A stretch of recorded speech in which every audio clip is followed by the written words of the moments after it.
Main event के बारे में बात कर लिया है तो को मेन इवेंट के बारे में भी बात कर लेते हैं। कार्लोस कॉन्डेक्ट और मैट ब्राउन के बीच में जो मैच हुआ, जो हो गया, जो एक तरीके से लाइट वेट का, जैसे खबीब और टोनी का मैच कभी हुआ नहीं, अब तो मतलब हमको नहीं लगता है कि होगा भी, लेकिन इन दोनों का भी मैच 5-6 साल पहले जब ये दोनों अपने प्राइम में थे तब एक बार किया गया था कि होगा मैच, और डेट वेट सब निकल गया था और फाइट नाइट और सब चीज फिक्स्ड हो गया था, लेकिन उसके बाद से फिर नहीं हुआ। तो ये इस तरीके की वेल्टर वेट की फाइट हो गई थी जो मतलब होने वाली थी, या सब कोई चाहते थे या फैंस चाहते थे, क्योंकि इन दोनों का स्टाइल हम लोग जानते ही है कि कितना अच्छा था इन दोनों के प्राइम में। They just move forward and bang, और इसी वजह से हमको ऐसा भी लगता है कि कार्लोस कॉन्डिक्ट और रॉबी लॉरेल के बीच में जो मैच हुआ था उसके बाद से वो दोनों जो फाइटर हैं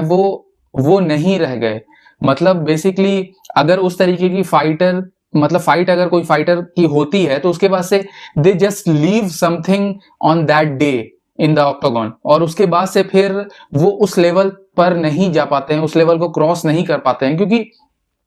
बहुत ज्यादा देना होता है फिजिकली, मेंटली, इमोशनली, जो हम लोग नहीं समझ पाएंगे। लेकिन बेसिकली अगर आप समझने की कोशिश कीजिएगा तो आप समझ सकते हैं। लाइफ इट्स लाइक उतना ज्यादा मेंटली और इमोशनली प्रेशर एक बार झेलने के बाद दूसरे बार आदमी उतना ज्यादा नहीं झेल पाता है। अगर आप नहीं समझ पा रहे हैं, अगर समझ पा रहे हैं तो ठीक है, नहीं समझ पा रहे हैं तो मतलब आप कोशिश कीजिए समझने की। तो ये वाली फाइट जो हुई वो एक तरीके से कार्लोस कॉन्डिक्ट जीत गया, और तीनों जजेस ने आपको 30-27 का स्कोर किया है, और हमको ऐसा लगा कि मतलब सही ही किया है, क्योंकि ये वाली जो फाइट थी काफी ज्यादा क्लोज थी। लेकिन हमको थोड़ा सा ये लगा ना, एज का तो ये नहीं था, लेकिन थोड़ा ज्यादा एक्टिव लगा कार्लोस कॉन्डिक्ट। और एक तरीके से जहां पर जो पॉइंट लिया जाता है, जो पॉइंट देखा जाता है, जजेस जो पॉइंट देखते हैं कि बेसिकली ग्राउंड पाउंड कर रहा है तो कितना ज्यादा डैमेज कर रहा है, बस थोड़ा सा डिफरेंस मैट ब्राउन और कार्लोस कॉन्डिक्ट का था। और ये वाली फाइट भी खत्म हुई जो डोमिनेटिंग फैशन में आपको कार्लोस कॉन्डिक्ट था, मतलब ऑन द ग्राउंड और मतलब अप में था, समझ रहे हैं, तो आप मतलब कि ग्राउंड कंट्रोल कर रहा था। तो फाइट किस तरीके से खत्म होती है ये भी काफी ज्यादा डिपेंड करता है, क्योंकि भरोसा नहीं है कि अगर आप जजेस के इस पे कीजिएगा, जो मैक्स और वो कानास्की वाला हुआ है, कि अगर जजेस पर छोड़िएगा तो देखिए मैक्स हॉलोवे 2 बार बैड लक उसका हुआ ना, तो उसी तरीके से ये वाली फाइट भी हमको ऐसा लग रहा था कि अगर मैट ब्राउन जीतता तो 80%, अभी भी हमको ऐसा लगता है कि 10% लोग सोच रहे होंगे कि मैक्स हॉलो ब्राउन क्यों नहीं जीता, मैट ब्राउन। लेकिन ऐसा होता है कि मतलब जब अगर आपका मतलब कुछ भी डिसीजन वाला जो मामला होता है ना, वो अगर जाता है जजेस के हाथ में तो लोग का बढ़ जाता है और थोड़ा ज्यादा बायस्ड हो जाते हैं। लेकिन ये क्लियरली मेरे लिहाज से कार्लोस कॉन्डिक्ट का विन था। और अब उसका फ्यूचर के बारे में देखिए, दोनों की फाइट लास्ट फाइट थी कॉन्ट्रैक्ट में यूएफसी की। आपको